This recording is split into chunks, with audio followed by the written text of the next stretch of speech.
If you are using ChatGPT only to ask questions, you are missing out on all the best features. I'm going to show you 7 hidden features so you can master ChatGPT and use it like a pro. If you're new here, please like and subscribe. Let's jump into this. So the first feature I want to talk about is project-only memory, and we'll talk about the library as well. If you're not using projects already in ChatGPT, you definitely should be. It's a fantastic way to stay organized, and you can drag any of your chats into these folders and keep specific sessions grouped together. By default, these share your memory across everything else you do. But if you're working on a client, for example, or if you're working on a particular project and you don't want that information to bleed into all of your other sessions, project-only memory is a great feature, but you actually have to enable it when you create a new project. So if you click the new project button here, it's actually under these settings. And by default, it will access memories across everything. But if you only want it to keep the session memory within the project, click project only. So call this my demo project.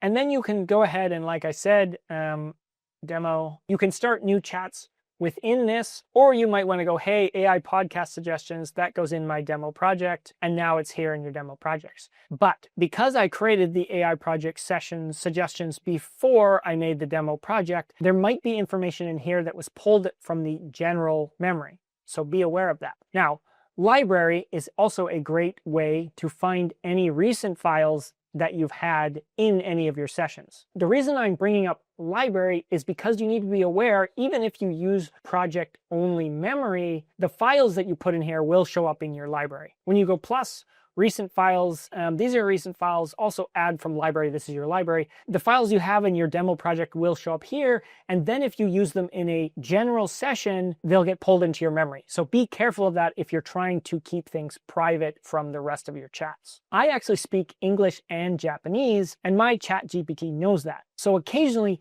it gives me answers to my questions in Japanese. But if I wanted to ask it questions in Japanese occasionally without that pulling over into all of my other contexts so that everything else is done only in English, I could have a Japanese only project where I can talk to ChatGPT in Japanese occasionally and it won't randomly answer me in Japanese elsewhere. The next thing I want to talk about is apps, custom GPTs, and skills. The 3 of these are connected, and a lot of you will know what custom GPTs are, but I find that people rarely use the skills and the apps are underutilized. Starting with your apps, what used to be called connectors are a way to connect ChatGPT to external applications. And if you look through the featured ones, my favorite are the productivity. There are a lot of very powerful tools that you can connect to ChatGPT. These get updated all the time, and so there might be some hidden in here that you didn't know exist. So I definitely recommend occasionally rolling through this and finding if there are new applications for you to use. Some very common ones obviously are all of the Google applications like Calendar and Drive, where you can look up events and reference them in your sessions, or things like Dropbox can be connected, things like Canva can be connected.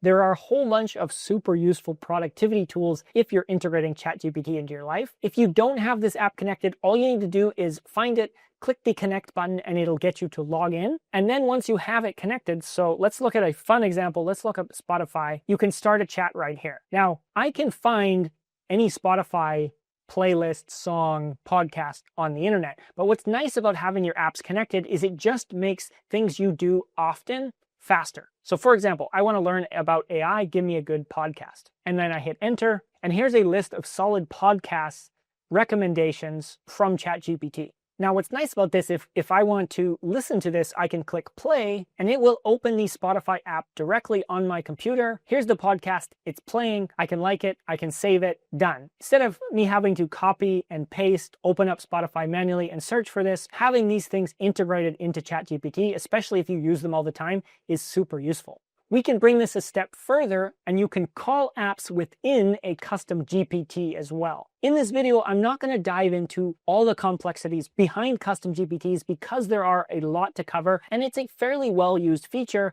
There's just certain aspects that are underused. If you want to learn more about a specific feature, let me know down in the comments. Essentially, GPTs are custom versions of ChatGPT that lets you build inside of ChatGPT. It's a packaged assistant with its own instructions, optional uploaded knowledge, selected capabilities, and then you can sometimes include apps or actions with it as well. You can call call a custom GPT using the @ within your chats as well. Creating your own GPTs does require a paid subscription to OpenAI, so keep that in mind, but you can find these here in the sidebar under GPTs. I have a lot more of these in my other account, but on this one, here's an example. I can copy and paste a Web3 Japanese article, and it gives me a particular output for LinkedIn that I like to use for LinkedIn posts. You can explore GPTs and you can find a whole bunch of useful tools that other people have created. Once again, there are tons of GPTs that you can find, and these get updated all the time, so I definitely recommend searching weekly for hidden GPTs you might not know exist. If you're on a team or a business account, you can also see what the other members are using. There are featured and there are trending GPTs that are changing all the time, and then of course you can create your own GPT, which is the most powerful feature. We're going to only touch on this briefly in the video, but if you have questions, let me know. The easiest way to create your own GPT is to use the create task and ask it a simple question. So for a very easy demo, let's say I want to make a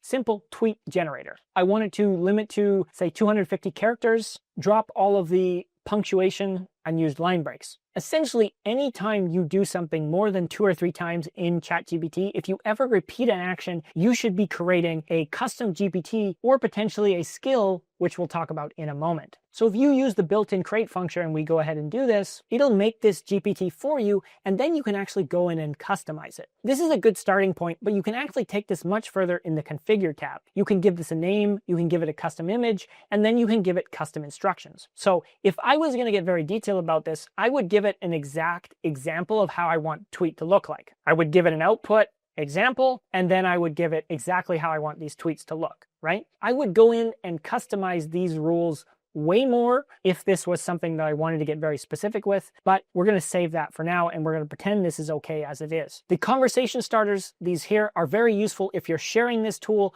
or if you want your team to know what it does. And then one of the most powerful features is you can actually upload files, and this is useful for many reasons. Number one is the instructions window does have a limited size, so this is another way to give it more knowledge, and you can also update these all the time. So if I had a business and I had a pricing list from 2026 in here, if that was updated, I could delete the old knowledge file and drop in the new prices. This tool gets more and more powerful, and it's way too much for one video, but the only other thing I want to cover here is number one, you can actually use the code interpreter. This is a very useful thing to tick when you have knowledge in here, because this will read the files and interpret them better, so make sure you tick that. And then as we just talked about, you can actually use apps straight within a custom GPT. So if I wanted to include my earlier example of Spotify, I could customize this so that every time it comes up with a tweet, it recommends a Spotify podcast to go with that tweet. Once again, super powerful. Make sure you learn how to use custom GPTs. Now, the other thing I want to talk about is skills. Skills are a very hidden feature, and I would say one of the least used aspects we're going to talk about today. One is because this is new and it is not available for everyone, so you need to check if it's available on your plan and in your region. But skills are smaller, reusable add-ons that teach ChatGPT how to do a specific task or a repeatable workflow. Think of a GPT as a custom assistant, whereas a skill is more like a specialized internal playbook or tool bundle that ChatGPT can use when relevant, and you can call on a skills with a /skill name function in any of your sessions. ChatGPT skills follow the agent skill open standard, so you can pull in your favorite skill.md files from other tools you use. Just keep in mind, for example, I've pulled skills in from OpenClaw. It won't have the OpenClaw dependencies, so you will need to edit the skill to work with ChatGPT. And once again, this gets a bit more complicated, but let's look at an example. The skills can be found down in the bottom menu under the skills tab. You can create a new skill here, which allows you to upload skill.md files, or you can create them with the chat. You can describe the skill you want just like you do with a custom GPT, and it will help you make that skill. Let's look at an example of a skill that I actually pulled from OpenClaw. There is a very popular Reddit skill for OpenClaw that I have modified and I use every morning to create a research report that tells me what is trending on Reddit. I thought, hey, let's use that same skill within ChatGPT. So I had my OpenClaw agent edit the skill.md file to remove the OpenClaw tools and dependencies and give me a version that looks and works well in ChatGPT. So here's an example of what that looks like, and then we'll actually call it. This is very specific. It tells me what is the purpose of this skill. It tells me when to use it. It gives the inputs, what to analyze, and then Personally, it gives me an exact output format where it talks about the topic, subreddits reviewed, an oversight, and then it gives me these different topics that I then take and turn into YouTube videos, turn into posts, etc. So you can try this in chat right here. It'll give you a prompt, but what I'm actually going to do instead is I'm going to give you a live example. So let's say we were in a new chat. We were talking about something like Instagram hashtags. What's the best practice for Instagram hashtags in 2026? This is just something, let's say I want to get into Instagram, which I am. I'll put a link to my profile down in the description. And I want to know, how do you best use hashtags? Now, this is going to do the normal ChatGPT thing, and it's going to pull in information from all over the internet and give me some results. But now let's say, hey, I actually want to know, what does Reddit say? What do real users talk about Instagram hashtags lately? So what I can do is I can go /Reddit, and this will pull up my Reddit skill and give me results in the exact format. So then let's go Instagram hashtag. I can keep this very precise. Instagram hashtag best practices. Let's run that. Okay, now this is going to give me the output exactly how I specified it in the skill. So the topic is Instagram hashtags in 2026, and here are the subreddits that it reviewed: Instagram marketing, digital marketing, social media marketing. I could tell it which subreddits I wanted it to review if I wanted to be more specific, but in this case, I just ran it with minimal information and it picked these for me. Here is the overview signal. Current consensus is that hashtags still have some value on Instagram, but context and categorized symbols are much more important than the main driver of reach, and the repeated advice is to use a small number of highly relevant hashtags. Key themes, audience language, pain points, opportunities. These are all things I've specified in my skill. And here's useful, the key takeaway: a small set of highly relevant hashtags, usually 3 to 5, sometimes up to 5, 10, focused on the niche. And here are some notable threads. Do hashtags even matter anymore? Here's the Reddit link. I could go through this and read the actual thread if I wanted to. Once again, this is for Instagram marketing from 20 days ago. My skill focuses on relatively new threads on Reddit, so it doesn't go back 20 years, even if I hadn't specified 2026. Now, one thing that is kind of difficult to wrap your head around is, when should you use a custom GPT and when should you use a skill? To be honest, most of the time I would say use a custom GPT unless you're using a whole bunch of different AI tools like myself. You can think of a custom GPT as a custom employee, where a skill is more of a standard operating procedure. A custom GPT would be something like Wesley's YouTube strategist. I could have one assistant that knows how to write titles, hooks, scripts, has a voice guide in the knowledge, and knows how to do all of these things within one customized agent. Whereas a skill would be something more like, rewrite this intro for retention, and it would do that one function very well. Custom GPTs can be narrow, and they could also do something like rewrite that intro for retention, which is why I say if you're making something from scratch and you're only in OpenAI, I would default to using custom GPTs. They're also much easier to share and to discover. Skills, once again, use the agent skill open standard. So what's nice about skills is you can find your favorite skills on Claude Code, on OpenClaw, on Hermes, and you can adapt them to be used straight in ChatGPT. That's what I did with the Reddit skill, and you can find these skills on various sources for various different tools. That's what makes them so powerful and why they're such a unique hidden feature within ChatGPT. Think of skills like that one reusable feature that you want to use everywhere. Now, the final hidden feature I want to touch on is study mode, and we'll combine that with schedules. Study mode is a very hard to find feature for some people. You might have it in your drop-down menu here. It could be in the sidebar somewhere here, but for most people, you're gonna have to type in the search bar, chatgpt.com/study mode. chatgpt.com/study mode will bring you to right here where you have the study icon down at the bottom. This is powerful because it acts different than a normal ChatGPT session. It is optimized to teach you things. So it will ask you questions, it will quiz you, it will get to know what you have already memorized and what you haven't, and it will test you on your weak points. This is great for anything you want to learn, but I'm going to give you an example. Let's say I want to learn the N2, this is an advanced list of kanji Japanese characters. Because that's a pretty widely used topic, I could type in here, I want to learn all N2 kanji. But if you want to learn something more specific, like how to use a new feature on OpenAI, if you want to learn about N8N workflows, what you might want to do is paste in a link to a document or even drop a PDF directly in the chat. So I happen to have an N2 word kanji list that I can put in here, and this is what I want to learn all the words here. You can get much more specific with this and tell it how much you want to learn a day,